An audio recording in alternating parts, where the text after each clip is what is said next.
اللہ الرحمن الرحیم۔ ذکر میں اللہ کی 100 سے زیادہ برکات ہیں۔ نمبر 31، باوجود سہل ترین عبادت ہونے کے تمام عبادتوں سے افضل ہے، اس لیے کہ زبان کو حرکت دینا بدن کے اور تمام اعضاء کو حرکت دینے سے سہل ہے۔ نمبر 32، اللہ کا ذکر جنت کے پودے ہیں۔ نمبر 33،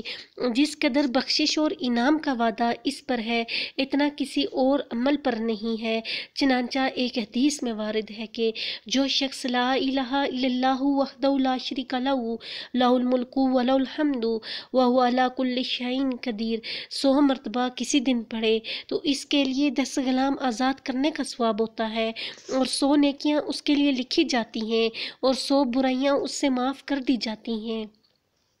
اور شام تک شیطان سے محفوظ رہتا ہے، اور دوسرا کوئی شخص اس سے افضل نہیں ہوتا مگر وہ شخص کہ جو اس سے زیادہ عمل کرے۔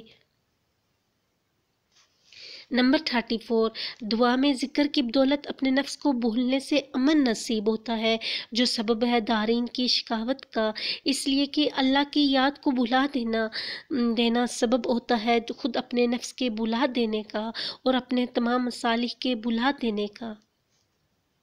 چنانچہ قرآن میں ارشاد ہے، تم ان لوگوں کی طرح نہ بنو جنہوں نے اللہ سے بے پرواہی کی، بس اللہ نے ان کو اپنی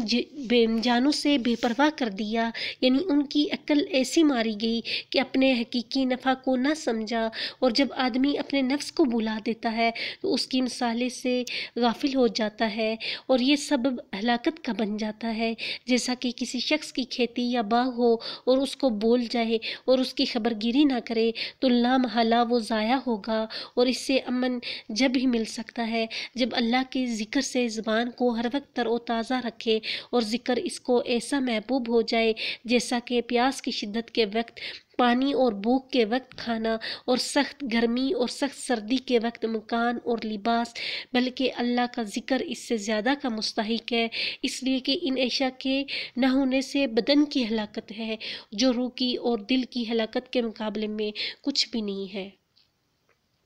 نمبر 35، ذکر آدمی کی ترقی کرتا رہتا ہے، بستر پر بھی اور بازار میں بھی، صحت میں بھی اور بیماری میں بھی، نعمتوں اور لذتوں کے ساتھ مشغولی میں بھی، اور کوئی ایسی چیز نہیں ہے جو ہر وقت ترقی کا سبب بنتی ہو، حتیٰ کہ جس کا دل نور ذکر سے منور ہو جاتا ہے وہ سوتے ہوئے بھی غافل شب بیداروں سے بڑھ جاتا ہے۔ نمبر 36، ذکر کا نور دنیا میں بھی ساتھ رہتا ہے اور قبر میں بھی ساتھ رہتا ہے، اور آخرت میں پل صراط پر آگے آگے چلتا ہے، جیسے کہ قرآن میں آتا ہے، ایسا شخص جو پہلے مردہ یعنی گمراہ تھا، پھر ہم نے اس کو زندہ یعنی مسلمان بنا دیا، اور اس کو ایسا نور دے دیا کہ وہ اس نور کو لیے ہوئے آدمیوں میں چلتا پھرتا ہے، اور یعنی وہ نور ہر وقت اس کے ساتھ رہتا ہے۔ کیا ایسا شخص بدحالی میں اس شخص کی طرح ہو سکتا ہے جو گمراہیوں کی تاریکیوں میں گرا ہو کے ان سے نکلنے ہی نہیں پاتا؟ پس اول شخص مومن ہے جو اللہ پر یقین رکھتا ہے، اس کی محبت اور اس کی معرفت اس کے ذکر سے منور ہے، اور دوسرا شخص ان چیزوں سے خالی ہے۔ حقیقت یہ ہے کہ یہ نور نہایت مہتم شان چیز ہے، اس میں پوری کامیابی ہے، اس لیے نبی کریم صلی اللہ علیہ وسلم اس کی طلب اور دعا میں مبالغہ فرمایا کرتے تھے،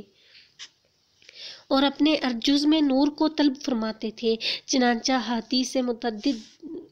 دعائیں ایسی ہیں جن میں حضور صلی اللہ علیہ وسلم نے اس کی دعا فرمائی کہ حق تعالی شانہ آپ کے گوشت میں، ہڈیوں میں، پٹھوں میں، بال میں، کھال میں، کان میں، آنکھ میں، اوپر نیچے دائیں بائیں آگے پیچھے نور ہی نور کر دے، حتیٰ کہ یہ دعا بھی کی کہ خود مجھے کو سر تاپا نور بنا دے، کہ آپ کی ذات ہی نور بن جائے۔ اسی نور کی بقدر اعمال میں نور ہوتا ہے، حتیٰ کہ بعض لوگوں کے نیک عمل ایسی حالت میں آسمان پر رہ جاتے ہیں کہ ان پر آفتاب جیسا نور ہوتا ہے، اور ایسا ہی نور ان کے چہرے پر قیامت کے دن ہوگا۔